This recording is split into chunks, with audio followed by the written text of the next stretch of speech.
This is problem 3-42E. Carbon dioxide contained in a piston cylinder device is compressed from 10 to 3 cubic feet. During the process, the pressure and volume are related by pressure equals A V to the negative 2, where A is 175 psia feet to the 6th power. Calculate the work done on the carbon dioxide during this process. Okay, well, let's draw a schematic. So we've got a piston cylinder device that begins, let's make this a little bigger, at state 1 with an initial volume of 10 cubic feet. The process that's undergone obeys this relationship. Basically, the pressure and volume are related this way for whatever reason. And after the carbon dioxide is compressed, the volume is 3 cubic feet. So this is state 2. Now, to get the carbon dioxide to compress, it's not just going to do that on its own. That would require some boundary work. You'd have to push on the piston. You have to push that piston through a distance to make this happen. So apparently, boundary work flowed into the system during this process, and we're supposed to find that quantity of boundary work. Now, there are several boundary work equations that you've been given in your text, and hopefully you've written them down at the end of the summary, because the text doesn't have all the different integrated forms of the boundary work that are convenient to have. But in any case, we need to find this boundary work, and we have to decide which integrated form of the equation we should use. So let's see if we can figure it out. This equation looks somehow familiar. So let's see if we can play with it and see what it's really telling us. Well, if we multiply both sides by the volume squared, we'd have PV squared equals just A, because if you multiply volume squared on the right-hand side, you just add the exponents and you'd have volume to the 0 power, which is just 1. Of course, we don't need to write 1 multiplied by A.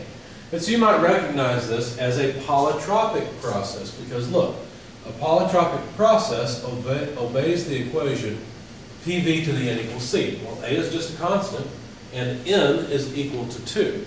And so the equation we should use for boundary work is the equation for a polytropic process. So that's pretty straightforward. So the correct form is boundary work equals P2 V2 less P1 V1 over 1 minus n. So essentially we've simplified the problem to finding the pressure in state 2, because we should be, let's see, I believe we were given the pressure in state 1. I've forgotten I read the problem statement, but let me find it quickly. No, we were just given the volume. Okay. Okay, so if we want to find, no, we were given the pressure. I forgot to write it down. That's what's wrong. Yeah, let's see.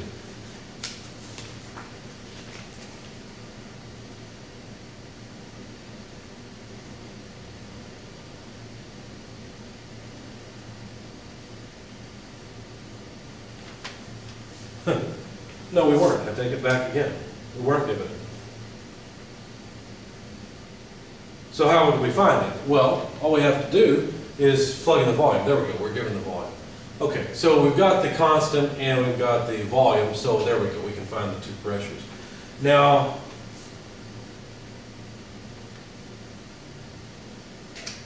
so let's do that. Let's take care of state 1 first, and then we'll figure out state 2. So state 1, the pressure in state 1 is equal to A multiplied by the volume in state 1 to the negative 2 power.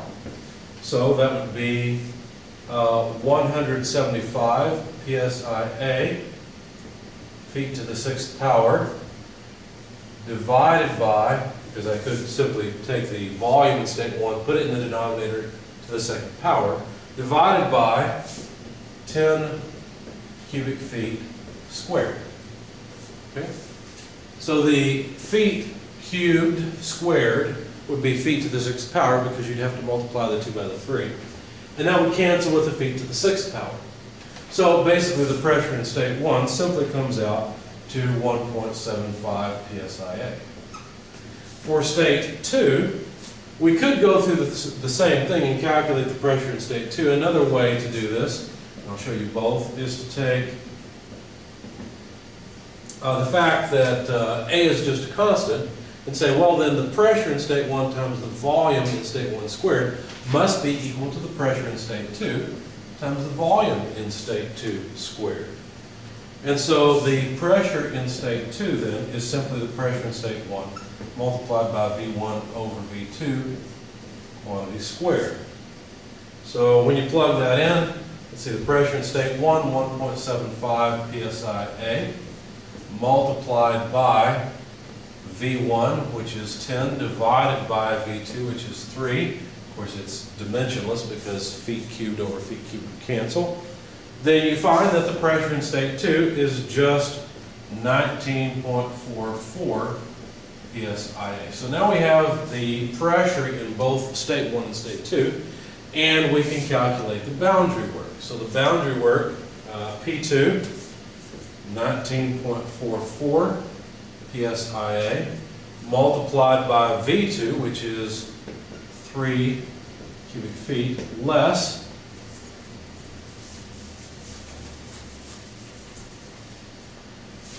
P1, which is 1.75 PSIA, multiplied by V1, which is 10 cubic feet, all divided by 1 minus N, and that's 1 minus 2. You have to be really careful when you try to figure out what N is. You have to put the equation, PV to the N equals a constant, into standard form. If you don't do that, then you won't find the proper value of N. For example, you might have thought that N was -2, but it in fact is 2.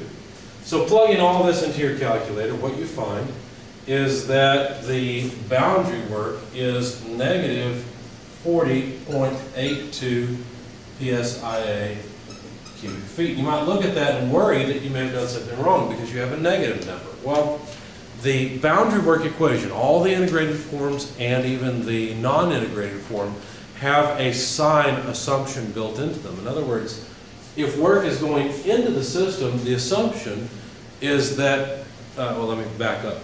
Boundary work is assumed to be positive coming out, or it's taken to be positive coming out. It's one of the assumptions built into that equation. So if we're putting boundary work in, we expect to get a negative number for boundary work because it's opposite of the positive direction. So that makes sense. The only other thing we need to do is express this in units that we're used to using, and probably it would be better to express this in BTUs. In fact, a BTU, get rid of this part so we don't crowd ourselves, a BTU is 5.40395 PSIA cubic feet. Okay, so that takes care of the PSIA cubic feet, gives us BTUs, and in fact gives us negative 7.55 BTUs. That's the amount of boundary work required to compress this carbon dioxide from 10 cubic feet down to 3 cubic feet. Okay, so just remember that the non-integrated form and all of the integral forms assume that work out of the system is positive.